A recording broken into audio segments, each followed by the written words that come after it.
ప్రభు పేరిట దేవుని పిల్లలందరికీ కూడా నా యొక్క వందనాలు. ఇటువంటి సమయం కల్పించినటువంటి ప్రియమైన లోకరక్షకుడైన యేసుక్రీస్తుకి నాకు కృతజ్ఞత స్తుతులు చెల్లిస్తూ మీ ముందుకు రావడానికి ఇటువంటి అవకాశం ఇచ్చిన ప్రతి ఒక్కరికి కూడా నా యొక్క వందనాలు తెలియజేస్తున్నాను. ప్రియులారా, ఈ విశ్రాంతి దినమందు మనం అందరం కోరుకోవడానికి దేవుడు మన ఎడల సంకల్పించిన సంకల్పాన్ని బట్టి దేవునికి కృతజ్ఞత స్తుతులు చెల్లిస్తూ నేను మీకు చెప్పిన విధంగా ప్రతి ఆదివారం కూడా మీకు వాక్యోపదేశాన్ని అందించడానికి ఇష్టపడిన ప్రకారము ఆ విధముగానే మీ అందరి ముందుకి రావడానికి ఇష్టపడ్డాను. ఈ వీడియోను కూడా వీక్షించండి. చాలా ఆశ్చర్యకరమైనటువంటి విషయం ఏంటంటే, నేను ఎవరెవరో విమర్శిస్తున్న విమర్శల పైన తిరిగి విమర్శించేటువంటి వీడియోస్ కానీ, డిబేట్కి సంబంధించిన వీడియోస్ కానీ చేస్తుంటే అటువంటి వీడియోస్ చూడడానికి మొగ్గు చూపుతున్నారు కానీ, అటువంటి విషయాలు తెలుసుకోవడానికి మొగ్గు చూపుతున్నారు కానీ, ఎదుటి వ్యక్తిని విమర్శించేటువంటి విషయాలను మనం తెలుసుకోవాలని చూస్తున్నాం కానీ దేవుని యొక్క మాటను, దేవుని యొక్క వాక్యాన్ని వినాలని మొగ్గు చూపడం అనేది ఆ విషయంలో లేదు అనేటువంటి విషయాన్ని గ్రహించాను. ఎందుకంటే మన ఛానల్లో ఇలాంటి డిబేట్స్ లాంటివి విమర్శించేటువంటివి ప్రతి ఒక్కటి కూడా చూస్తున్నాం. ప్రతి ఒక్కదానికి మనం మంచిగా కామెంట్స్ పెడుతున్నాం, చాలా విధాలుగా దాన్ని ప్రోత్సహిస్తున్నాం. కానీ దేవుడు ఏమంటున్నాడంటే, దేవుని వాక్యము ఆన్లో ఉందిగా వీడియో, దేవుని యొక్క వాక్యము జీవజలము. దేవుని యొక్క వాక్యం విన్నప్పుడు మన హృదయంలో భారమంతా కూడా వెళ్ళిపోతుంది. మన కష్టాలు ఏమన్నా కూడా అవన్నీ కూడా మనకు గుర్తు రాకుండా ఉంటాయి. దేవుని యొక్క వాక్యము భయాన్ని తొలగిస్తుంది. నిబ్బరము కలిగి దేవుని యొక్క జీవితంలో మనము ముందుకు సాగడానికి అవకాశాలు ఉంటాయి. అంతేకాని ఏ ఇతర విషయాల గురించి అధ్యయనం చేసేటువంటి, పరిశీలన చేసేటువంటివి లేదా విమర్శించేటువంటి వీడియోస్కి అత్యంత గ్రో వస్తుంది, కానీ దేవుని యొక్క వాక్యానికి రావడానికి లేదు. నేనేమంటానంటే, వాటిని చూడొద్దు అని చెప్పట్లేదు. వాటిలో ఏది వాటిలలో అసత్యం ఉన్నదని నేను చెప్పడం లేదు. వాటిలలో ఉంది కూడా సత్యమే. దేవుడు ఏ విధంగా ఉన్నాడు, ఏ విధానాలు కనపరిచాడు, అలాంటివంటివి తెలియజేస్తాం. కాబట్టి విమర్శలు అనే వీడియోస్లలో అవి కూడా చూడొద్దని అంటలే.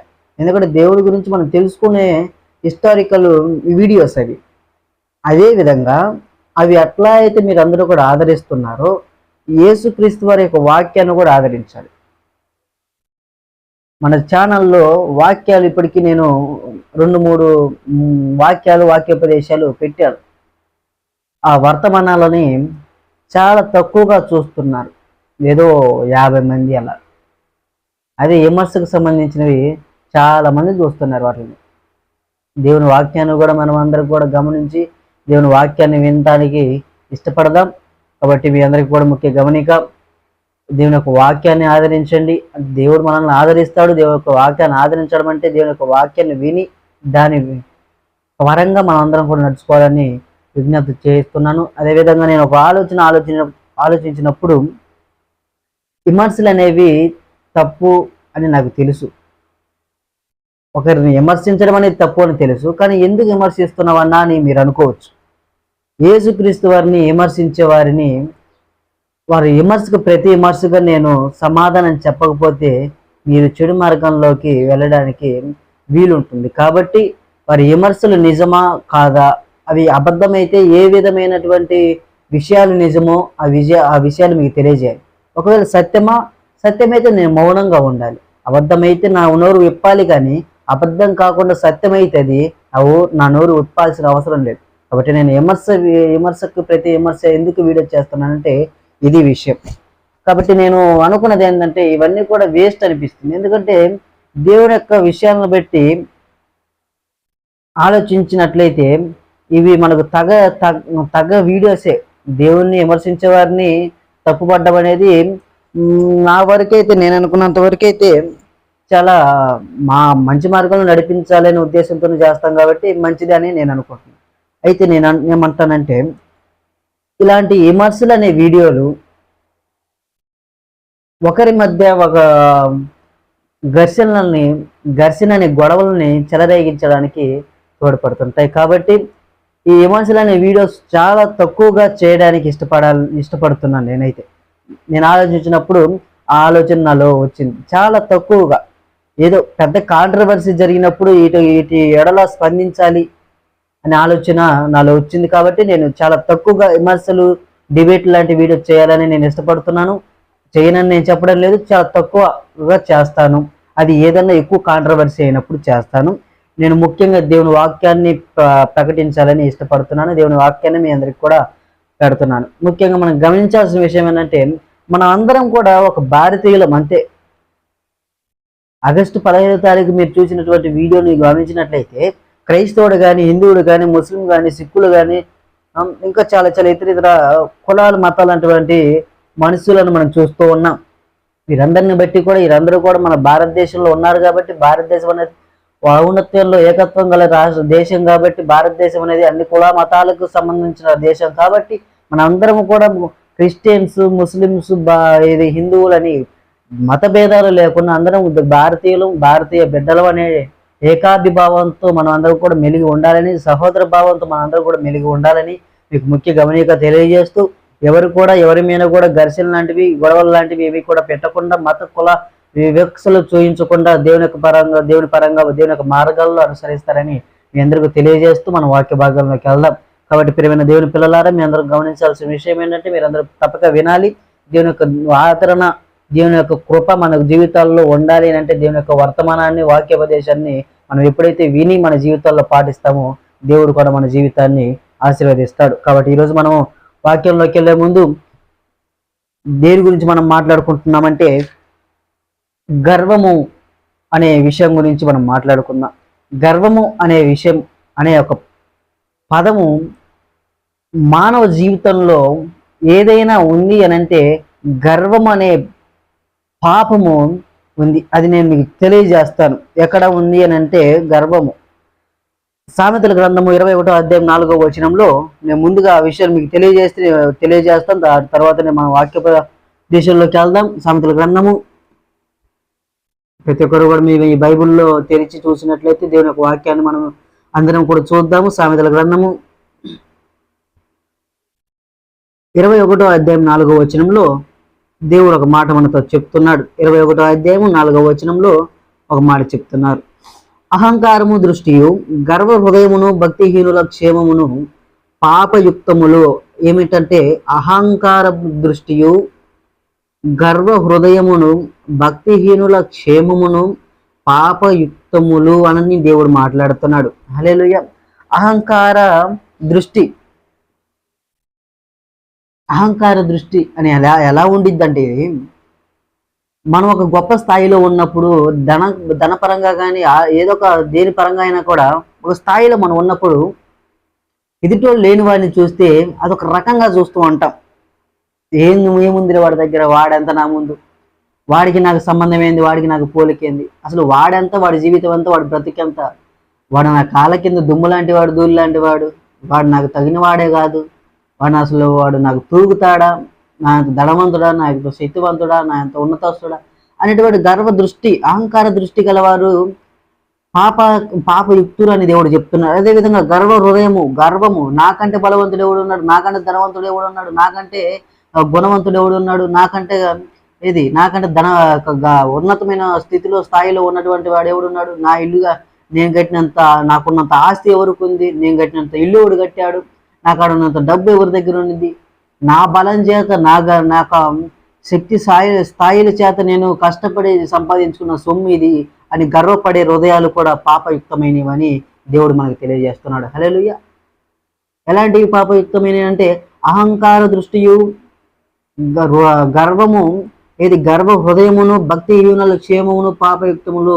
భక్తిహీనులు ఎలా ఉంటారంటే, దేవుడు అనేవాడు లేడు అనుకునేవాడే భక్తిహీనుడు. ఇక్కడ బైబిల్ గ్రంథంలో తెలియజేసిన విధంగా మనం చూసుకున్నట్లయితే భక్తిహీనుడు ఎలా ఉంటాడు, దేవుడు అనేవాడే లేడు అనుకుంటాడు, మూర్ఖుడు. అసలు దేవుని వల్ల నాకేమి కలగలేదు, నా శక్తి స్థాయిల వలన నేను కష్టపడి చెమట కాల్చి నేను సంపాదించుకున్న సొమ్ము ఇదంతా కూడా, నేను సంపాదించుకున్న ఆస్తి ఇదంతా కూడా దేవుడి యొక్క చెయ్యి హస్తం అనేది నా జీవితంలో లేదు, ఈ యొక్క ఆస్తి మీద అంతా కూడా నాకు హక్కు ఉంది, దేవుడికి ఎటువంటి హక్కు లేనటువంటి ఆలోచన కలిగిన వాడు భక్తిహీనుడు. ఇవన్నీ కూడా భక్తిహీనుల క్షేమము పాపయుక్తములని దేవుడు తెలియజేస్తున్నాడు. కాబట్టి ప్రేమైన దేవుని బిడ్డలారా, అహంకారం అనేది మన జీవితంలో ఉండకూడదు, గర్వం అనేది మన జీవితంలో ఉండకూడదు. ఎందుకనంటే గర్వం మన జీవితంలో ఎప్పుడైతే వస్తుందో మన జీవితం అణిచివేయడానికి త్వరగా అణిచివేయబడే అవకాశాలు త్వరగా ఉంటాయి, మన జీవితంలోకి త్వరగా వస్తుంటాయి. సాతాను అనే చేతికి మనం అప్పగించబడతాం, సాతాను అనే నీడలో మనం బ్రతుకుతుంటాం. ఎందుకంటే సాతాను మన జీవితాలను ఎప్పుడెప్పుడు తొక్కాలి, ఎప్పుడెప్పుడు అడగద్రోయాలి, ఎప్పుడెప్పుడు మన జీవితాలను నాశనం చేయాలా, ఎప్పుడెప్పుడు మన జీవితాలని తారుమారు చేయాలా, ఎప్పుడెప్పుడు మన జీవితాలని తొక్కి అణగద్రోయాలనేటువంటి స్థితిగతులను అది ఆలోచిస్తూ ఉంటుంది. ఎప్పుడు క్రైస్తవుల మీదకి మనం దండెత్తి యుద్ధం చేయాలని ఆలోచిస్తుంది సైతాను. ఎప్పుడు మనము దేవుని యొక్క వాక్యానుసారంగా బ్రతుకుతున్న బిడ్డలను మనం ఎప్పుడు నాశనం చేయాలని ఆలోచిస్తుంది సైతాను. సైతాను ఎందుకు భూమి మీదకి వచ్చిందని మీ అందరికీ కూడా తెలిసే ఉండొచ్చు. చాలా మంది దైవజనులు కూడా మీ అందరికీ తెలియజేసి ఉండొచ్చు. సాతాను ఎందుకు వచ్చాడు, భూమి మీదకి కిందకి ఎందుకు ద్రోయపడ్డాడు అని అంటే, సాతాను గర్వం అనేది సాతాను జీవితంలోకి వచ్చింది.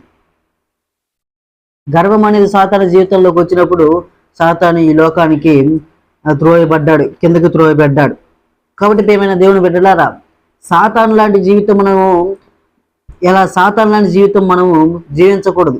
ఎప్పుడైతే మనం దేవుని పరంగా, దేవుని యొక్క ఆధారంగా, దేవుని యొక్క మార్గంలో మనం ఎప్పుడైతే నడుస్తామో అప్పుడు మన జీవితాలు కూడా బాగుపడుతుంటాయి. సాతాను నేను ఎప్పుడెప్పుడు నాశనం చేయాలనుకుంటుంది, కానీ సాతాను జోలికి నువ్వు వెళ్ళొద్దు, సాతాను నీ దగ్గరికి రానియొద్దు. సాతాను నీ దగ్గరికి రాకుండా ఉండాలంటే నీవు నిత్యం ప్రార్థన చేస్తూ ఉండాలి. కాబట్టి మనం వాక్యోపదేశంలో నిండుగా వెళ్ళాలి. కాబట్టి మనం వాక్యోపదేశాల్లోకి ముందుగా వెళ్దాము. మీకు ముందుగా ఎగ్జాంపుల్ చెప్పాను. గర్వం అనేది ఒక పాపము, అహంకారం అనేది ఒక పాపము, భక్తిహీనుల శాంతి అనేది క్షేమం, భక్తిహీనుల క్షేమం అనేది కూడా ఒక పాపం. ఎందుకంటే భక్తిహీనుడు అతని వల్ల జరిగింది, అతని వల్ల సంపాదించడం అనుకుంటాడు కాబట్టి అది ఒక పాపమైన సొమ్ము. ఆ సొమ్ము అతను దాన్ని స్వీకరించిన, ఆస్వాదించినా కూడా అది ఎప్పటికీ కూడా నిరంతరంగా దాంతో పాటు ఉండదు. అయితే బైబిల్ గ్రంథంలో, బైబిల్ విషయంలో, బైబిల్ పండితులలో, బైబిల్ యొక్క బైబిల్ గ్రంథంలో ఉన్నటువంటి ప్రవక్తల విషయంలో, బైబిల్ గ్రంథంలో ఉన్నటువంటి ముఖ్యమైన మనుషుల విషయంలో మనం చూసుకున్నట్లయితే గర్వం అనేది బైబిల్ గ్రంథంలో కూడా లెక్కించబడి ఉంది. ఎందుకంటే దేవుడి యొక్క గ్రంథము అన్ని వర్గాలకు, అన్ని కులాల మతాలకు వర్గీకరణగా, అన్ని కులాల మతాలకు వారందరికీ కూడా అర్థం చేసుకున్నటువంటి విషయాలు బైబిల్లో ఉన్నాయి. నేటి సమాజం ఎలా ఉంది, రేపటి రాబోయే సమాజం ఎలా ఉండిద్ది, గతించిపోయిన సమాజం ఎలా ఉంది,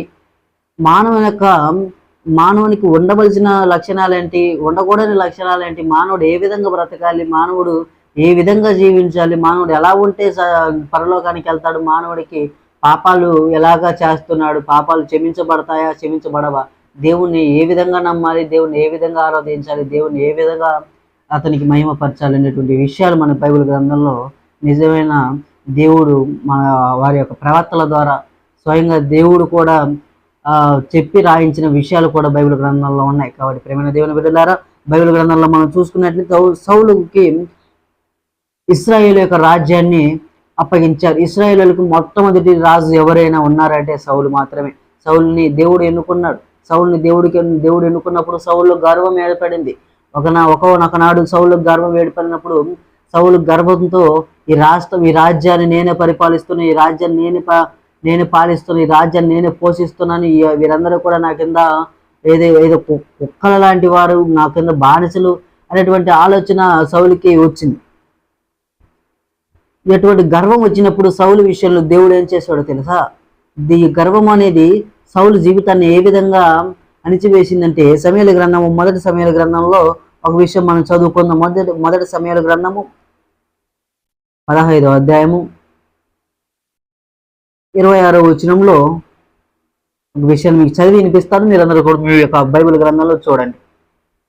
అందుకు సమూయేలు, నీతో కూడా నేను తిరిగి రాను. సమూయేలు అంటున్నాడు సౌలుతో.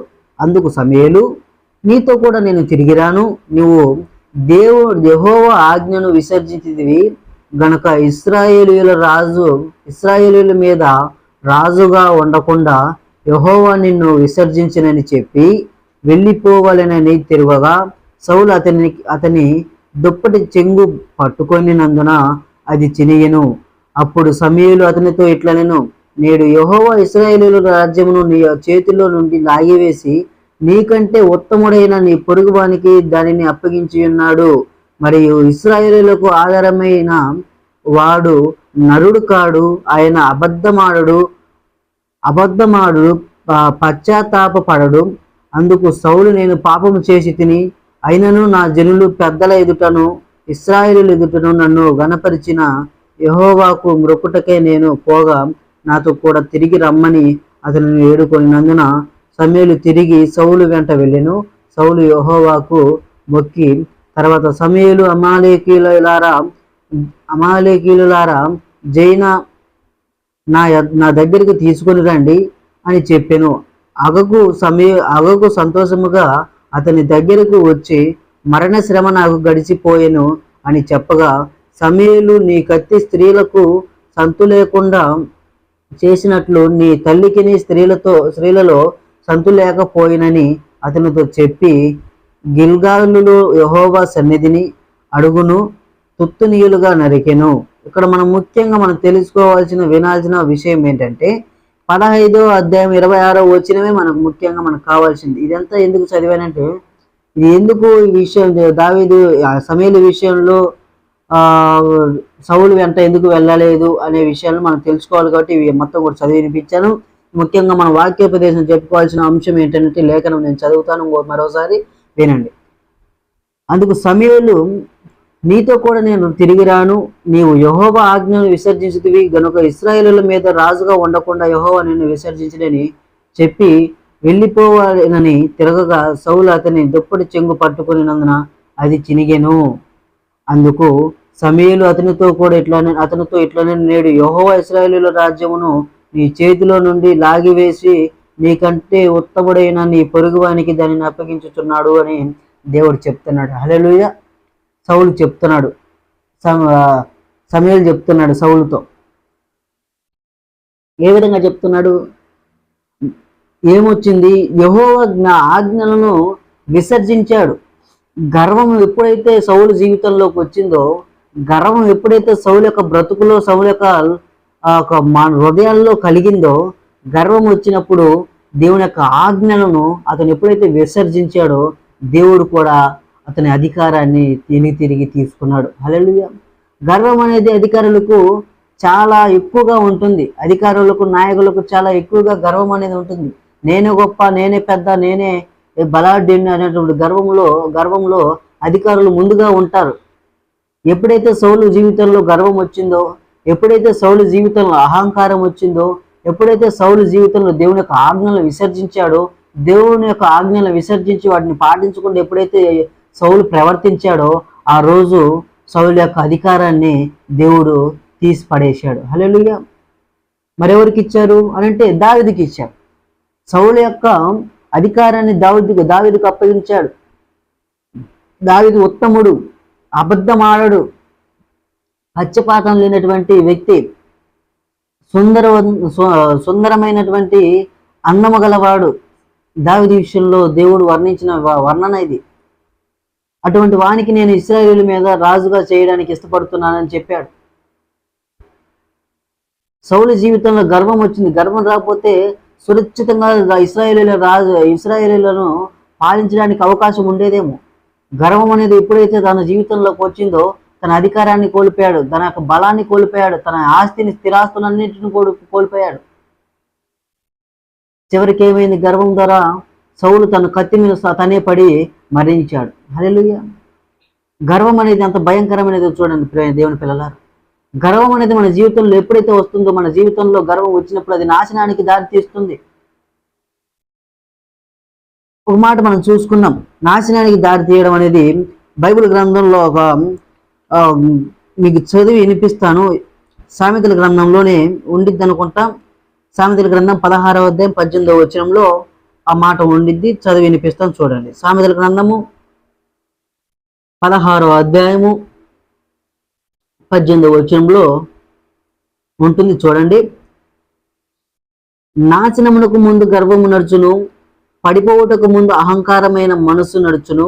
గర్విష్ఠులతో దోపుడు సొమ్ము పంచుకొనుట కంటే దీన మనసు కలిగిన దీనులతో పొత్తు చేయుట మేలు అని అంటున్నాడు. హల్లెలూయా. ఏమంటున్నాడు? నాశనమునకు ముందు గర్వము నడుస్తుందంట. గర్వము మీ యొక్క హృదయంలో ఎప్పుడైతే వస్తుందో, గర్వం నీ యొక్క జీవితంలో ఎప్పుడైతే కలుగుతుందో, గర్వం అనేది నీ యొక్క కుటుంబంలో ఎప్పుడైతే వస్తుందో, నీ హృదయంలో ఎప్పుడైతే నువ్వు గర్వాన్ని ఆస్వాదిస్తావో, ఆ గర్వం నీ హృదయంలో కలిగినప్పుడే నీ జీవితం నాశనం అయిపోతుందని గుర్తించుకోవాలి. హల్లెలూయా. ఏమంటున్నాడు? నాశనమునకు ముందు గర్వం నడుస్తుందంట. నాశనం ఎప్పుడైతే నువ్వు నాశనం కావాలి, గర్వం ఎప్పుడైతే నీ జీవితంలో వస్తుందో, ఆటోమేటిక్గా నాశనం అనేది కూడా నీ జీవితంలో వస్తుంది. హల్లెలూయా.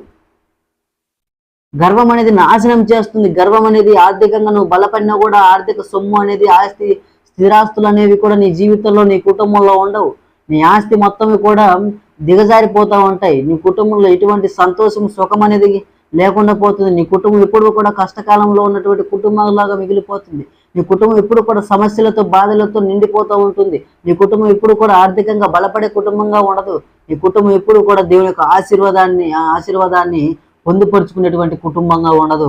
నువ్వు ఎప్పుడైతే గర్వాన్ని విడిచిపెడతావో, నువ్వు ఎప్పుడైతే గర్వాన్ని విడిచిపెట్టి దేవుని యొక్క జీవితంలో, దేవుని యొక్క మార్గంలో నడుస్తావో, నీ జీవితం కూడా అంచెలంచెలుగా ఎదగడానికి అవకాశం ఉంటుంది. హల్లెలూయా. హల్లెలూయా. బైబిల్ గ్రంథంలో ఒక మాట ఉంది, తన్ను తాను తగ్గించుకున్నవాడు హెచ్చించబడును, తను హెచ్చించుకున్నవాడు తగ్గించబడును అంటున్నాడు. మొదటివాడు కడపటి వాడగును, కడపటివాడు మొదటి వాడగును. దేవుని గ్రంథంలో లేఖనాలలో మనం చూసుకున్నట్లయితే, గమనించినట్లయితే దేవుని యొక్క లేఖనాల్లో ఉన్నాయి. తన్ను తాను తగ్గించుకున్నవాడు హెచ్చించబడతాడు. ఎలా? దేవా, నువ్వు ప్రార్థన చేయి, నీ గదిలో రహస్యమందు ప్రార్థన చేయి.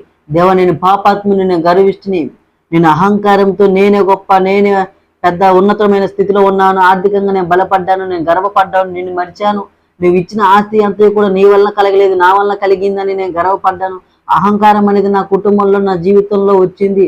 నేను హృదయంలో అహంకారమైనటువంటి హృదయం కలిగిన వాడిని. దేవా, నా జీవితాన్ని నువ్వు మార్చు, నా జీవితాన్ని నువ్వు నీ యొక్క మార్గంలో నడిపించు అని ఎప్పుడైతే నువ్వు దేవుని యొక్క ప్రార్థన చేసి దేవుని మొరపెడతావో, దేవుడు ఆ రోజు నీ యొక్క కుటుంబాన్ని ఆశీర్వదించడానికి ముందుగా వస్తుంటాడు. హల్లెలూయా. దేవుని యొక్క ఆశీర్వాదం నీ కుటుంబంలో ఉంటుంది. దేవుని యొక్క కనుదృష్టి నీ కుటుంబంలో ఉంటుంది. దేవుని యొక్క నీడ నీ మీద ఉంటుంది. దేవుని యొక్క ఉన్నతమైన కృప నీ మీద, సంకల్పం నీ యొక్క కుటుంబం మీద ఉంటుంది.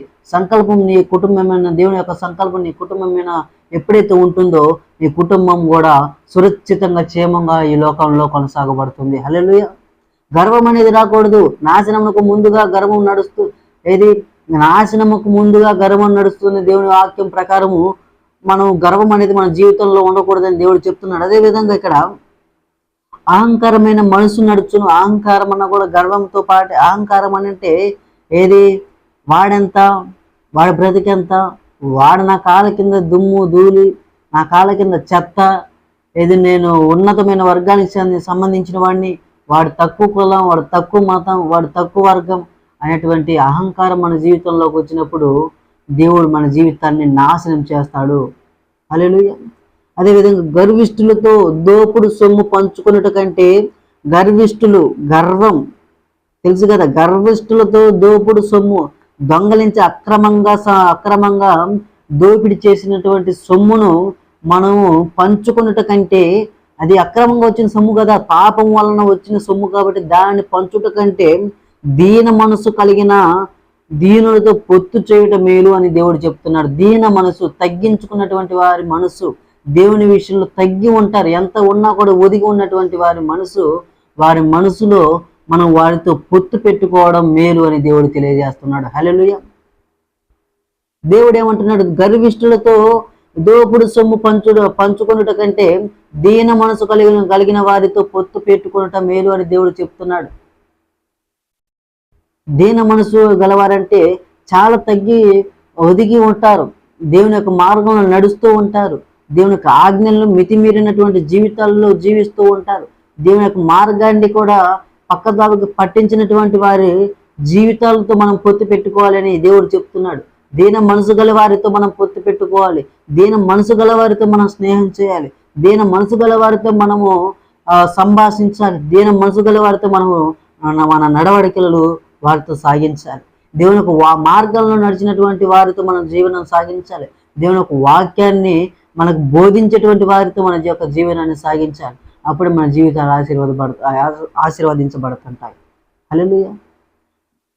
నాశనమునకు ముందు గర్వము నడుస్తుందని నేను చూయించాను. ప్రతి ఒక్కరు కూడా విన్నారు. కాబట్టి మీలో చాలామంది అనుకోవచ్చు, ఇవన్నీ కూడా సంపద అంతా కూడా నేను సంపాదించినాయే కదా అని. కానీ దేవుడు లేకుండా నువ్వు ఎలా సంపాదిస్తావు? నీ తల్లిదండ్రులు లేకుండా నువ్వు ఎలా పుడతావు? నీ తల్లిదండ్రులు ఉండబట్టే కదా నువ్వు పుట్టావు. అదేవిధంగా దేవుడు ఉండబట్టే కదా నువ్వు అంత పనిచేయదు. దేవుడు యొక్క ఊపిరి మనము ఏదో దత్తతకి తీసుకున్నట్టే ఉంటుంది. ఇక్కడ దేవుని యొక్క ఆయువు దేవుంది, అది ఆయువు కూడా. జీవం అనేది దేవుంది కాబట్టి దేవుడు మనకు అప్పిచ్చిన విధంగా మనం ఆలోచించాలి. ఈ జీవం అనేది దేవుడిది కాబట్టి దేవుడు ఎప్పుడు తీసుకుంటాడో తెలియదు, ఎప్పటిదాకా ఉంచుతాడో తెలియదు. కాబట్టి దేవుని నిరంతరం మనము ప్రార్థన చేస్తూ ఉండాలి. ఇటువంటి అవకాశాన్ని ఇచ్చిన దేవునికి కృతజ్ఞత స్తుతులు చెల్లించాలి.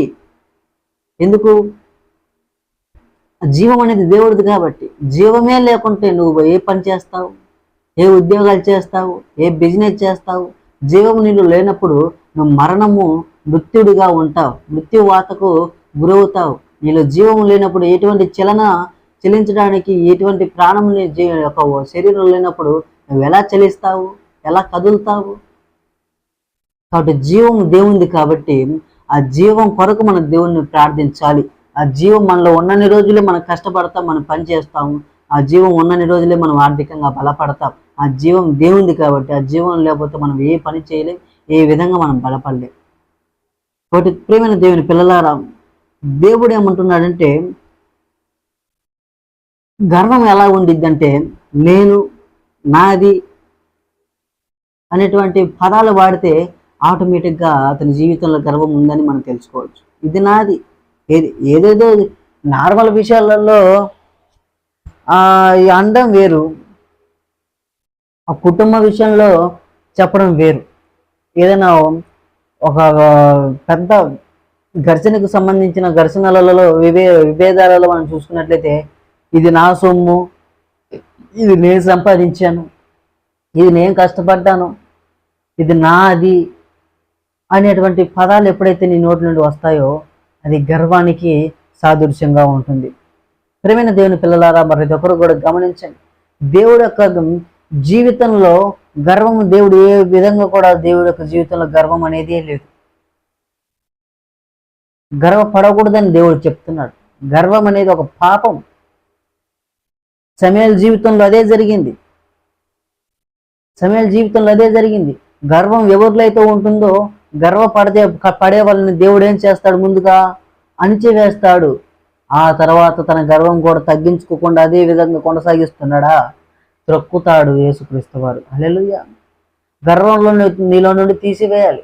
ఒకవేళ నువ్వు తీసివేయకపోతే దేవుడు నీ యొక్క గర్వాన్ని త్రొక్కి అణచివేస్తాడు. హల్లెలూయా. దేవుడు ఒక మాట అంటున్నాడు, లూసిఫరు అనంటే సాతాను కదా, మనందరికీ కూడా తెలుసు లూసిఫర్ అంటే ఎవరు. సాతాను అనే వాడు గర్వానికి లోనయ్యాడు. గర్వం వలన వీళ్ళొక భూమి మీదకి ఊడిపడ్డాడు, కిందకు త్రోయపడ్డాడు పరలోక రాజ్యం నుండి. లూసిఫర్ అంతకుముందు ఒక దేవదూత, అంతే, దేవుని యొక్క పరిచారకుడు, దేవుని యొద్ద పరిచర్య చేసేటువంటి ఒక దూత. అతడు గర్వపడ్డాడు. దేవుడైన అద్భుత కార్యాలు చేసేది, దేవుడైన ఈ లోకాన్ని పరిపాలించేది, దేవుడైన యొక్క లోకానికి క్షేమం కలిగించేది, ప్రతి ఒక్కటి కూడా దేవుడికేనా, నేను చేయలేనా, నేను చేయగలను, నా వల్ల అవుతుంది, దేవుడికున్న శక్తులు కూడా నాకు కూడా ఉన్నాయి కదా అనేటువంటి గర్వం సాతానులో వచ్చినప్పుడు, ఈ యొక్క కిందకు త్రోయబడిన సాతాను విషయంలో మనం చూసుకున్నట్లయితే అటువంటి గర్వం సాతానులో కలిగింది. ఆ గర్వం కలిగిన వెంటనే దేవుడు లూసిఫర్ అనే దేవదూతని యొక్క లోకానికి త్రోసివేయబడ్డాడు. అందుకే సాతాను భూలోకమంతే కూడా నలుమూలలా తిరుగుతూ అటు ఇటు తిరుగుతూ ఎవరిని నాశనం చేద్దామా, ఎవరిని అనగదొక్కుతామా, ఎవరి జీవితంతో ఆడుకుందామా, ఎవరిని యొక్క మనసులలో దూరి వారిని మరణం వరకు తీసుకెళ్లి వారిని చచ్చేలా చేద్దామా, దేవుని యొక్క మార్గంలో నడవకుండా చేద్దాము అనేటువంటి ఆలోచనలు నిత్యం ఆలోచిస్తూ దేవుని యొక్క మార్గాన్ని తప్పుదావు పట్టించడానికి సాతాను నిత్యం పనిచేస్తూ ఉంటుంది. సాతానుల గర్వం రాబట్టి ఈ యొక్క లోకానికి కిందకు తోయబడింది. ఒక విషయం మనం తెలియజేసుకుందాం. లెవియేటన్ అనే సముద్రపు సర్పం, ఒక విధంగా లెవియేటన్ అనే సముద్రపు సర్పం అనగా డైనోసర్ అని కూడా ఒక విధంగా అధ్యయనం చేసినప్పుడు బయటపడింది. డైనోసర్ అని కూడా అంటారు. అది సముద్రపు అత్యంత గొప్ప శక్తిగల పాము అని అర్థం. ఏంటిది? లెవియేటన్ అనే సర్పము గర్వానికి రాజు అని బైబిల్ గ్రంథం చెప్తుంది. ఏబుకు రాసిన పత్రిక, ఏబు రాసిన గ్రంథము, పత్రిక కాదండి, ఏబు రాసిన గ్రంథము 41వ అధ్యాయము. నేను త్వరగా ముగిస్తాను, ఎందుకంటే ప్రతి ఒక్క వీడియో కూడా గంట పైన వస్తుంది. అంత వీడియో కూడా వీక్షించడానికి కొద్దిగా ఇబ్బందిగా ఉంటుంది కాబట్టి నేను త్వరగా ముగిస్తాను. ఏబు రాసిన గ్రంథము 41వ అధ్యాయము 34వ వచనంలో దేవుడు ఒక మాట మనతో తెలియపరుస్తున్నాడు. 34వ వచనం, అది గొప్ప వాటన్నిటినీ తిరస్కరించును, గర్వించిన జంతువులన్నిటికీ అది రాజు. ఏంటిది అని అంటే లెవియేటన్. దీనిని ఆపడం మన తరం కాదు అని దేవుడు మనతో చెప్తున్నాడు. లెవియేటన్ అనే సముద్రపు సర్పము గొప్ప వాటన్నిటిని తిరస్కరించును, గర్వించిన జంతువులన్నిటికీ అది రాజు. జంతువులన్నిటికీ కదా అని అంటారేమో, మనం కూడా జంతువుమే, మనం కూడా జంతువుల కిందకి వచ్చేవారమే. మనం ఒక జాతికి సంబంధించిన వారు. ఇంకొక ఇది కోతి వర్గం కానీ, ముసల వర్గం కానీ, చేపల వర్గం కానీ, సముద్రపు జీవులు, ఉభయ జీవులు అంటే లోన నీళ్ళల్లో బయట రెండు బ్రతికేటువంటి జీవులు అంటారు. ఉభయ జీవులు, చెలించే జీవులు అనేటువంటి చాలా విధానాలుగా పేర్లు ఉన్నాయి. కాబట్టి జంతువులన్నిటికీ కూడా అది రాజు. ఏడిది? ఆ సర్పము. లెవియేటన్ అనే ఆ సముద్రపు సర్పం అనేది గర్వించిన జంతువులన్నిటికీ కూడా రాజు. దీన్ని ఆపడం తరం కాదని దేవుడు యేసుక్రీస్తు వారు మనకు చెప్తున్నాడు. ఆ విషయం మనం తెలియజేసుకుందాం. ఏబు గ్రంథం 41వ అధ్యాయంలోనే 1వ వచనం నుండి 5 వచనాల వరకు చదువుకున్నట్లయితే అక్కడ దేవుడు మనతో తెలియజేస్తున్నాడు. నీవు మకరమును గాలముతో బయటికి లాగగలవా? తెలుగులో మకరము అంటారు, ఇంగ్లీష్లో లెవియేటన్ అని అంటారు.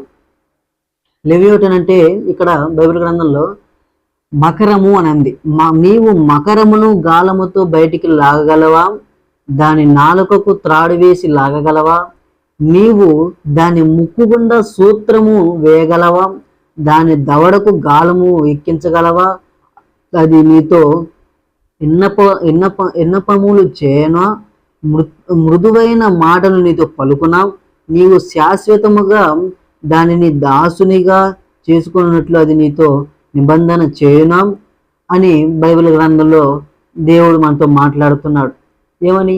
మకరం అనే సముద్రపు సర్పంతో నువ్వు ఈ విధానాలటువంటి వాటిని నువ్వు చేయగలవా అని చెప్తున్నావు. దాంతో నువ్వు పోరాడతావా? దాన్ని జయిస్తావా? దాన్ని అడ్డగిస్తావా అని దేవుడు మాట్లాడుతున్నాడు. దాన్ని జయించలేవని చెప్తున్నాడు దేవుడు మనతో. దాన్ని యొక్క రోషాన్ని నువ్వు ఆపగలవా? దాన్ని అడ్డుకోగలవా? అది యుద్ధం చేయడానికి వచ్చినప్పుడు నువ్వు దాన్ని జయించగలవా? మన జీవితంలో ఆ అపవిత్రాత్మ శక్తులను మనం జయించగలమా అనేటువంటి విషయాలు ఈ బైబిల్ గ్రంథంలో, ఈ లేఖనములలో మనం చూసుకుంటున్నాం. అటువంటి శక్తివంతమైన సర్పం అది సాతాను.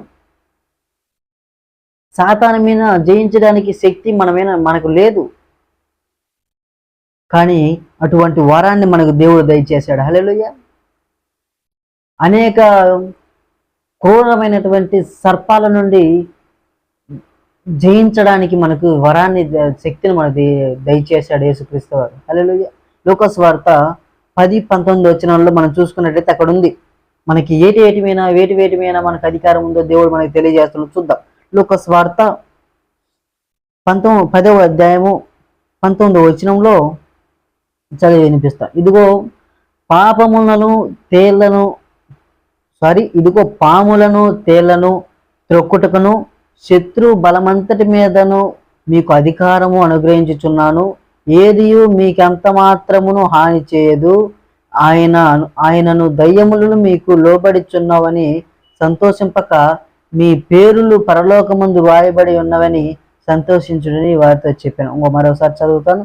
ఇదిగో పాములను తేళ్లను త్రొక్కుటకును శత్రువుల బలమంతటి మీదను మీకు అధికారమును అనుగ్రహించుతున్నాను అని దేవుడు చెప్తున్నాడు. ఏదియు మీకెంత మాత్రం హాని చేయవని యేసుక్రీస్తు వారికి మనకు శక్తి వరాన్ని కలుగజేశాడు. హల్లెలూయా.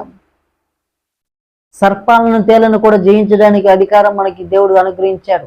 దయ్యములను వెళ్ళగొట్టడానికి దేవుడు మనకు శక్తిని మనకు అనుగ్రహించాడు. శత్రువుల బారి నుండి, శత్రువుల వలల నుండి, చొరల నుండి మనం విముక్తి కలగడానికి దేవుడు మనకు శక్తిని, శాయశక్తులను మనకు అనుగ్రహించాడు. వీటన్నింటిని కూడా జయించడానికి మనకి వరాన్ని ఇచ్చాడు. అందుని బట్టి మనం ఈ యొక్క సర్పాన్ని జయించాలి. ప్రకటన గ్రంథంలో చూసుకున్నట్లయితే ఈ సర్పమే ప్రకటన గ్రంథంలో ఉంది. మనకు చివరగా ప్రకటన గ్రంథంలో ఆ సర్పం 7 తలల గల సర్పంతో మనము యుద్ధం చేయాలని ప్రకటన గ్రంథంలో ఉంది. వీటన్నిటిని జయించడానికి దేవుని యొక్క శక్తి సామర్థ్యాలు మనతో పాటు ఉండాలి. దేవుని యొక్క శక్తి సామర్థ్యాలు మనతో పాటు ఎప్పుడు ఉంటాయి, ఎలా ఉంటాయంటే మనం అందరం కూడా దేవుని యొక్క మార్గంలో నడిచినట్లయితే, దేవుని యొక్క సత్యాన్ని అనుగ్రహించినట్లయితే, దేవుని యొక్క సత్యాన్ని మనం గ్రహించినట్లయితే అప్పుడే దేవుని యొక్క శక్తి స్థాయిలు మన జీవితంలో ఉంటాయి. దేవుని యొక్క శక్తి మనతో పాటు ఉండి ఒక అపజయం అనేది మనం ఎరగకుండా ఒక ఘట సర్పాల నుండి మనము విజయాన్ని పొందడానికి అవకాశాలు ఉంటాయి. హల్లెలూయా. ఈ గర్వం అనే లెవియోటన్ అనే సర్పం మీద వరాన్ని, శక్తిని మనకు దేవుడు అనుగ్రహించాడు. దీంతో పోరాడడానికి, జయించడానికి మనం సామర్థ్యం కాము, మనకు అంతటి శక్తి లేదు. కానీ అటువంటి శక్తి లేనప్పుడు దేవుడు మనతో కూడా ఉండి ఇటువంటి శక్తిని, సామర్థ్యాన్ని దేవుడు మనకు అనుగ్రహించాడు. హల్లెలూయా.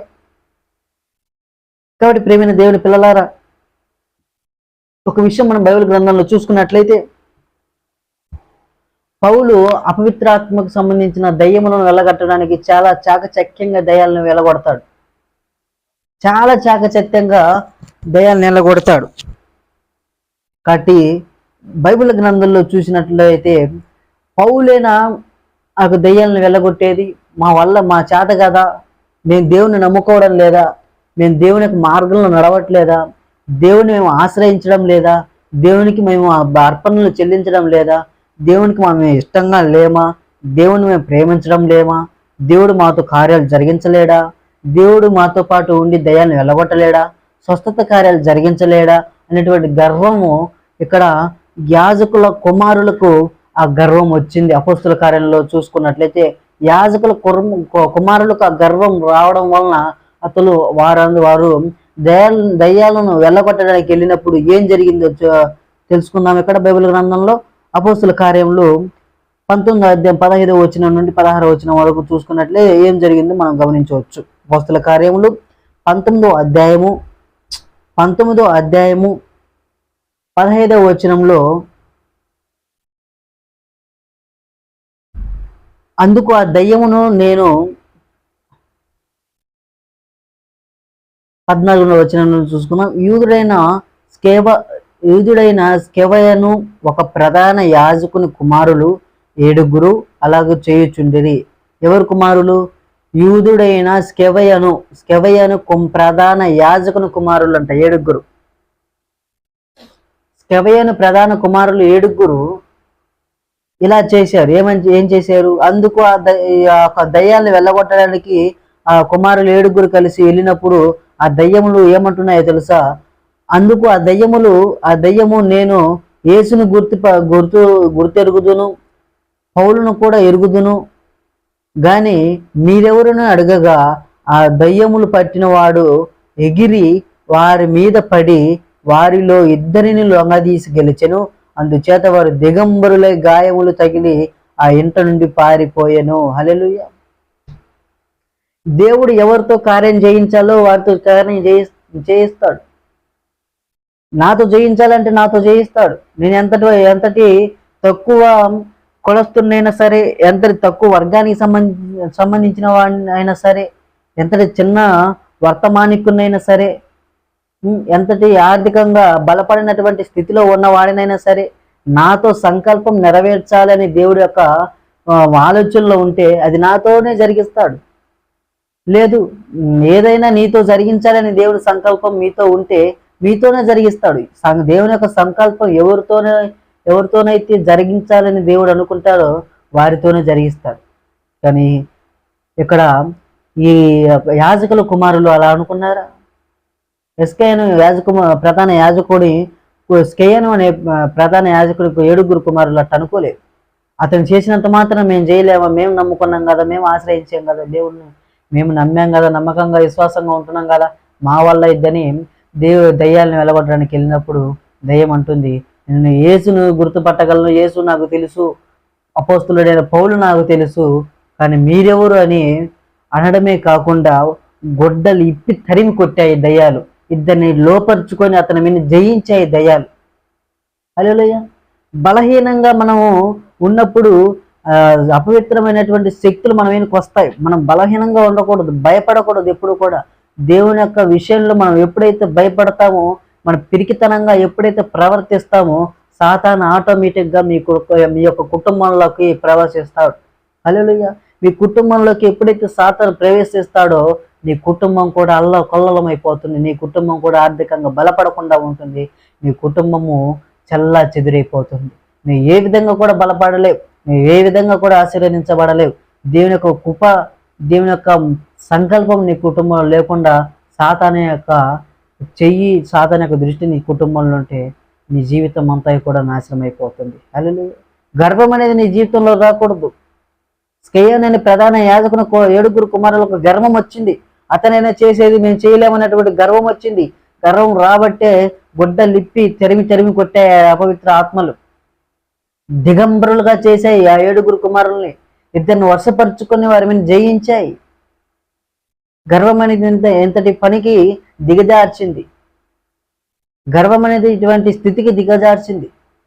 అంతకు ముందు ఎంతో ఉన్నతముగా బ్రతికిన 7 ప్రధాన యాజకుల కుమారులు చాలా చక్కగా బ్రతికారు. కానీ సమాజం మొత్తంలో సిగ్గు పోగొట్టుకున్నారు. గర్వం ఎప్పుడైతే వచ్చిందో సమాజం మొత్తంలో తలదించుకున్నారు. హల్లెలూయా. ఎవరు చేయాల్సిన పని వారు చేయాలి, గాడిద చేయాల్సిన పని గాడిద చేయాలి. అంతేగాని ఇంకో జీవి లేకపోతే నేనే చేస్తాను, గాడి చేయాల్సిన పని నేను చేస్తానంటే నడుములు ఇరికి కింద పడతావు. హల్లెలూయా. ఎవరు చేయాల్సిన పని దేవుడు వారికి అప్పగిస్తారు. కానీ నేను చేయాల్సిన పని నువ్వు చేయాలంటే నీ చేత కాదు, నువ్వు చేయాల్సిన పని నేను చేయాలంటే నాకు చేత కాదు. ఎవరి సామర్థ్యాన్ని బట్టి వారికి దేవుడు వరాలనేటువంటివి ఇస్తాడు. ఒకరికి వాక్యోపదేశాన్ని స్పష్టంగా వర్తమానాన్ని చెప్పడానికి, స్పష్టంగా చెప్పడానికి ఉపయోగపడేటువంటి వాయిస్ కానీ, లేకపోతే ఇంకా ఇతర మాట్లాడడానికి అవసరమైనటువంటి జ్ఞానాన్ని కానీ దేవుడు అనుగ్రహిస్తారు. ఏది? వర్తమానం చెప్పేవారికి స్పష్టత ఇస్తాడు. దయాల్ని వెలగొట్టడానికి స్వస్థతని ఒక వరాన్ని ఇస్తాడు. రోగాల నుండి విడుదల కలిగించే వారికి రోగాల నుండి విడుదల కలిగించడానికి మాత్రమే వరాలను ఇస్తాడు. ఎవరి సామర్థ్యాన్ని బట్టి దేవుడు వారికి వరాలు కల్పిస్తాడు. నేను చేయాల్సిన పని నువ్వు చేయలేవు, నువ్వు చేయాల్సిన పని నేను చేయలేను. ఇలా అనుకోకుండా పౌలు చేయాల్సిన పని ఈ యాజకుల కుమారులు చేయాలనుకున్నారు. ఏమైపోయారు? దిగంబరులైపోయారు. హల్లెలూయా. దిగంబరులైపోయారు. సాతాను చేతికి అప్పగించబడ్డారు. సాతాను చేతికి చక్కగా చిక్కిపోయారు. గర్వం రావడం వల్ల సాతాను గర్విష్ఠుల్ని ఇంకా ఆస్వాదిస్తూ ఉంటది. హల్లెలూయా. సాతాను ఆస్వాదిస్తూ ఉంటది. కాబట్టి మన జీవితంలో గర్వం ఉండకూడదు. యాజకుల కుమారులకు ఎలాగైతే గర్వం వచ్చిందో, ఆ గర్వము వల్ల వారు ఎలాగైతే దిగంబరులుగా అయిపోయారో, సాతాను చేతికి అట్లాగైతే అప్పగించబడ్డారు, మన జీవితంలో కూడా గర్వం ఉంటే అదే విధంగా మనం సాతాను చేతికి అప్పగించబడతాం. మన జీవితాలు సాతానికి నాశనం అయిపోతాయి. సాతాను చేతులలో మన జీవితం అనేది అట్టడుగు జీవితాలకి లోపరచబడతాము. హల్లెలూయా. నెబుకద్నెజరు కూడా గర్వపడ్డాడు. దేవుని గర్వపడ్డాడు నెబుకద్నెజరు.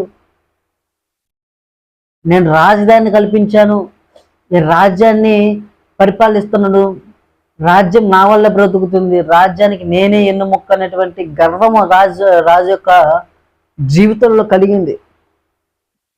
సామెతల గ్రంథం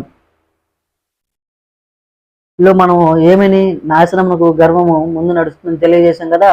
నెబుకద్నెజర్ జీవితంలో కూడా అదే జరిగింది. గర్వపడ్డాడు, నా వల్ల నేను రాజధానిని నేనే తెచ్చాను, రాజ్యాన్ని నేనే పరిపాలిస్తున్నాను, రాజ్యాన్ని నేనే ఏలాలి, నా వల్లనే రాజ్యం బాగుపడ్డది, నా వల్లనే రాజ్యం బ్రతుకుతుంది అనేటువంటి గర్వము నెబుకద్నెజర్ యొక్క జీవితంలో వచ్చింది. ఆ వచ్చినప్పుడు దానియేలు గ్రంథం 4:30 ఒక మాటను చదివి వినిపిస్తాను. దానియేలు గ్రంథము 4:30. రాజు బబులోనను, ఈ మహావిశాల పట్టణమును, నా బలాధికారమును నా ప్రభావ ఘనతకు కనపరచుటకై నా రాజధాని నగరముగా నేను కట్టించినది కాదా అని తనలో తాను అనుకునేను. హల్లెలూయా. తనలో తాను అనుకున్నాడు అంతే, బయటికి చెప్పలేదు. తనలో తాను అనుకున్న గర్వమే, 10 మందితో తెలిపిన గర్వమే, మనసులో అనుకున్న గర్వమే. ఏదైనా గర్వానికి సంబంధించింది కదా. ఏమనుకుంటున్నాడు? రాజధాని నగరముగా నేను కట్టించినది కాదా అని తనలో తాను అనుకునేను. బలాధికారమును నా ప్రభావ ఘనతను కనపరచుటకై రాజధానిని నేనే కదా కట్టించింది అని గర్వపడ్డాడు. హల్లెలూయా. నెబుకద్నెజర్ జీవితంలో గర్వం వచ్చింది. నెబుకద్నెజర్ జీవితంలో గర్వం వచ్చింది. ఆ గర్వానికి ప్రతి దాన్ని ఏమంటారు, బహుమతి. ఆ గర్వానికి దేవుడిచ్చిన బహుమతి ఏంటో తెలుసా? దానియేలు గ్రంథం 4:34 చూసుకుందాం. దానికి బహుమతి ఏమని ఇచ్చారంటే, ఏ విధంగా వచ్చిందంటే, దానియేలు గ్రంథము 4:34 ముగిస్తానిక. ఆ కాలము గడిచిన పిమ్మట నెబుకద్నెజరును నేను మరలా మానవ బుద్ధి కలవాడనై నా కండ్లు ఆకాశమును తట్టు ఎత్తి చిరంజీవియు సర్వోన్నతుడగు దేవుణ్ణి స్తోత్రము చేసి గణపరిచి స్తుతించితిని. ఆయన ఆధిపత్యము చిరకాలము వరకు, ఆయన రాజ్యము తరతరములకు నున్నవి. భూనివాసులందరూ ఆయన దృష్టికి ఎన్నికకు రానివారు. ఆయన పరలోక సేన ఎడలను భూనివాసుల ఎడలను తన చిత్తము చొప్పున జరిగించువాడు. ఆయన చెయ్యి పట్టుకొని నీవేమి చేయుచున్నావని ఆయనతో చెప్పుటకు ఎవడును సమర్థుడు కాడు. ఆ సమయమందు నా బుద్ధి మరలా నాకు వచ్చెను. రాజ్య సంబంధముగు ప్రభావమును నా ఘనతయు నా తేజస్సును నాకు కలిగెను. నా మంత్రులను నా క్రింద అధిపతులను నా యొద్ద ఆలోచన చేయవచ్చిరి. నా రాజ్యము నాకు స్థిరపడగా నేను మరి ఎక్కువ ఘనత నొందితిని. హల్లెలూయా. దేవుడి దగ్గర గర్వము పడ్డ నెబుకద్నెజర్ రాజు, ఆ రాజు ఆ ఉన్న కాలంలో అంతటి గొప్ప రాజు ఎవరు కూడా లేరు ఆ దేశాలలో. నెబుకద్నెజర్ అంత గొప్ప రాజు, అంత పేరు ప్రఖ్యాతి పొందినటువంటి రాజు. ఆ రోజులలోనే చాలా పేరు పొందినటువంటి రాజు జీవితంలో గర్వం వచ్చింది. కానీ గర్వం అనేది దేవుడి యొక్క సన్నిధిలో ఒప్పుకున్నాడు నెబుకద్నెజర్. కళాభావము దానియేలు తెలియజేసినప్పుడు ఆ యొక్క కళాభావాన్ని గుర్తించి అర్థం చేసుకున్నటువంటి నెబుకద్నెజరు దేవుని యొక్క మందిరంలో దేవునికి మొరపెట్టినప్పుడు, ప్రార్థన చేసినప్పుడు నెబుకద్నెజరు ఏమంటున్నాడంటే, తిరిగి నా బుద్ధి నేను పొందుకున్నాను, మానవ బుద్ధి నేను పొందుకొని దేవుని యొక్క మందిరంలో నేను మొరపెట్టినప్పుడు అంతటికంటే ఘనమైనటువంటి రాజ్యాన్ని అతనికి అప్పగించాడని బైబిల్ గ్రంథంలో, దానియేలు గ్రంథంలో చూసుకున్నాం. హల్లెలూయా. గర్వం మనం విడిచిపెట్టాలి. గర్వం ఎప్పుడైతే మనం విడిచిపెడతామో దేవుడు మన జీవితాన్ని ఘనమైనటువంటి స్థాయికి తీసుకెళ్తాడు. దేవుడు మన జీవితాన్ని ఉన్నత స్థాయికి నడిపిస్తాడు. గర్వం ఎప్పుడైతే నీ జీవితంలో వస్తుందో నాశనం కూడా నీ జీవితంలో వస్తుంది. కాబట్టి ప్రేమైన దేవుని పిల్లలారా, ప్రతి ఒక్కరు కూడా గమనించాలి. నేను గొప్ప, నేనే అది ఇది అని. నీలో నువ్వు ఒక సంపాదన ఆర్థికంగా బలపడుతున్నావంటే అది దేవుని యొక్క కృప. నువ్వు బిజినెస్లో అన్ని సంస్థల కంటే, అన్ని యొక్క బిజినెస్కి సంబంధించిన వ్యాపారస్తుల కంటే, అన్ని విధాలుగా ఉన్నతమైనటువంటి స్థితిలో ఉన్న వ్యాపారస్తుల కంటే నువ్వు అత్యధికంగా ఉన్నావా? అది దేవుని యొక్క కృప. అది దేవుడు లేకపోతే నువ్వు ఎదగలేవు, దేవుడు లేకపోతే నువ్వు జీవించలేవు. లేదు నీ ఉద్యోగంలో నువ్వు ప్రమోషన్లు పొందుతూ ఉన్నావా? నీ ఉద్యోగంలో నువ్వు ప్రమోషన్లు పొందినప్పుడు దేవుని మహిమపరచాలి, గర్వపడకూడదు. ఇది నా వల్ల, నా చదువు వల్ల నాకు ప్రమోషన్ వచ్చింది అనకూడదు, లేకపోతే నా యొక్క డ్యూటీ వల్ల నాకు ప్రమోషన్ వచ్చిందని నువ్వు అనుకోకూడదు. నీ డ్యూటీ ఒక కారణం అయితే దేవుని యొక్క కృప కూడా ఒక కారణం. హల్లెలూయా. దేవుని యొక్క కృప లేకుండా నువ్వు ఎంతగా డ్యూటీ చేసినా, ఎంత నిజాయితీగా డ్యూటీ చేసినా దేవుని యొక్క కృప లేనప్పుడు అది నువ్వు నిజాయితీగా చేసిన కిందకి రాదది. దేవుడి యొక్క ఆజ్ఞలే నీ జీవితంలో లేనప్పుడు నువ్వు నీతి నిజాయితీ ఎలా అనుసరిస్తావు? దేవుడే లేనప్పుడు దేవుని దగ్గర నీతి నిజాయితీ ఉంది కాబట్టి దేవుడిని ఎప్పుడైతే మనం అనుసరిస్తామో ఆటోమేటిక్గా నీతి నిజాయితీలు వస్తాయి. దేవుడు లేకుండా నేను నీతి నిజాయితీ చేస్తున్నానంటే అది నమ్మేది కాదు. చెప్పాను, నువ్వు ఆర్థికంగా బలపడితే దేవుడి యొక్క కృప. నువ్వు బిజినెస్ పరంగా ఉన్నతమైనటువంటి స్థితికి నువ్వు వెళ్తే అది దేవుని యొక్క కృప. ఆర్థికంగా నువ్వు ఉన్నతమైన శిఖరాలను అధిరోహిస్తే అది దేవుడు ఇచ్చిన కృప. కాబట్టి నువ్వు దేవుడిని మహిమపరచాలి. దేవుని మహిమపరచుకున్న దేవుడిని నువ్వు ఎప్పుడైతే మరుస్తావో దేవుడు నిన్ను కూడా మర్చిపోతాడు. దేవుడు నీ చెయ్యిని విడిచిపెడతాడు. కాబట్టి దేవుని పిల్లలారా, మీ అందరూ కూడా గమనించండి, దేవుని యొక్క కృప మన జీవితంలో ఉన్నన్ని రోజులు కూడా మనకి ఎటువంటి ఆటంకము రాదు, ఎటువంటి శోధన కూడా మన జీవితంలో సమస్యలు అనేవి కూడా రావు. గర్వం అనే మహాపాపం మన జీవితంలో లేనప్పుడు దేవుడు మనతో కూడా ఉంటాడు. గర్వం అనే మహాపాపం మన జీవితంలో ఎప్పుడైతే కలుగుతుందో, గర్వం అనేది మన హృదయంలోకి ఎప్పుడైతే వస్తుందో సాతాను కూడా మన జీవితంలోకి, మన కుటుంబాల్లోకి ప్రవేశిస్తాడు. కాబట్టి ప్రతి ఒక్కరు కూడా గమనించాల్సిన విషయం ఏంటంటే, గర్వం అనేది నువ్వు ఎంతటి ఉన్నతమైన స్థాయికి వెళ్ళినా కూడా, నిన్ను ఎవరైనా కూడా ఉన్నత స్థాయికి తీసుకెళ్ళి నిన్ను కూర్చోబెట్టినా కూడా ప్రభువైన యేసుక్రీస్తు వారికి మహిమ కలుగునుగాక అనే ఒక మాట నీ జీవితంలో ఎప్పుడైతే అనుకుంటావో ఇంకా ఉన్నతమైనటువంటి స్థితికి దేవుడిని తీసుకెళ్తాడు. ఏబు విషయంలో మనం చూసుకున్నట్లయితే అతని ఆస్తి అంతయు చెల్ల కొల్లం అయిపోయింది. సాతాను చేతికి దేవుడు అప్పగించినప్పుడు తన ఆస్తి మొత్తం మీద కుమార్తెలందరూ కూడా చనిపోయారు, తన స్నేహితులు దూరమైపోయారు, బంధువులు దూరమైపోయారు, భార్య విసర్జించుకుంది. కానీ దేవుడికే మహిమ కలుగును గాక అని చెప్పాడు. కష్టాలలో దేవుడికే మహిమ కలుగు గాక అని చెప్పాడు, సుఖాలలో కూడా దేవుడికి మహిమ కలుగును గాక అనే చెప్పాడు. అతని జీవితంలో అంతటి ఆస్తి ఉన్నా కూడా, అతని జీవితంలో అంతటి కుమార్తెలు ఉన్నా కూడా, అతని జీవితంలో చాలా సంపద ఉన్నా కూడా, మంచి ప్రఖ్యాతి పొందిన వ్యక్తిగా బైబిల్ గ్రంథాలు మనం చూసుకున్న అటువంటి ప్రఖ్యాతి పేరు పొందినటువంటి వ్యక్తి జీవితంలో గర్వం లేదు అనేటువంటి విషయాలు కూడా మనం చూసుకున్నాం. అటువంటి యోగు లాంటి జీవితం మనం జీవించాలని, గర్వం అనేది మన జీవితంలో రాకుండా ఉండాలని ప్రతి ఒక్కరికి కూడా నేను మనవి చేస్తున్నాను. ఏదో ₹1 ₹2 సంపాదించగానే గర్వం అనేది మన జీవితంలోకి వస్తూ ఉంటుంది. ₹1 ₹2 దాన్ని సంపాదించగానే గర్వపడుతూ ఉంటాడు. నాకన్నా పెద్దోళ్ళు లేడు, నాకంటే గొప్పలు లేడు, నాకంటే బలవంతులు లేడని విర్రవీగుతూ ఉంటాయి ఈ లోకంలో. నీ ధనము, నీ యొక్క నీ ఆర్థిక పరమైనటువంటి ఏవి కూడా, నీ బంగారం, నీ వెండి కూడా నీతో పాటు రాదు. నువ్వు తల్లి గర్భంలో ఎలాగైతే నువ్వు ఒంటరిగా వచ్చావో అలాగే నువ్వు ఒంటరిగా వెళ్తావు. అందుకే ఈ యొక్క భారతదేశం అనే కాదు, ఈ యొక్క ప్రపంచంలో ఉన్నటువంటి అనేక ఆసియా ఖండంలోనూ, బహుశా ఈ ప్రపంచంలో ఎగ్జాంపుల్ చెప్తాను, ఈ యొక్క దేశాలన్నింటిని కూడా జయించుకుంటూ వచ్చినటువంటి అలెగ్జాండర్ అనే రాజు గురించి మనకు అందరికీ కూడా తెలిసే ఉండొచ్చు. అలెగ్జాండర్ అనే రాజు చాలా ప్రఖ్యాతి పొందినటువంటి రాజు, మన భారతదేశంలో ఓడిపోయినటువంటి రాజు, అన్ని దేశాలు కూడా గెలిచి విజయాన్ని పొందినటువంటి రాజు మన దేశంలో మరణించిన విషయాలు ఒక విషయాలు మనకు తెలుసు.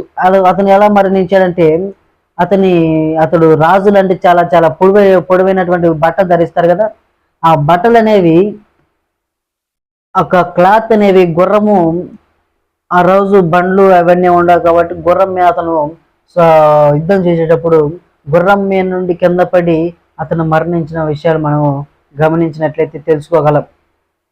అయితే అతను ఏం చెప్పాడు, తను చనిపోయినప్పుడు ఏం చెప్పాడంటే, డాక్టర్లు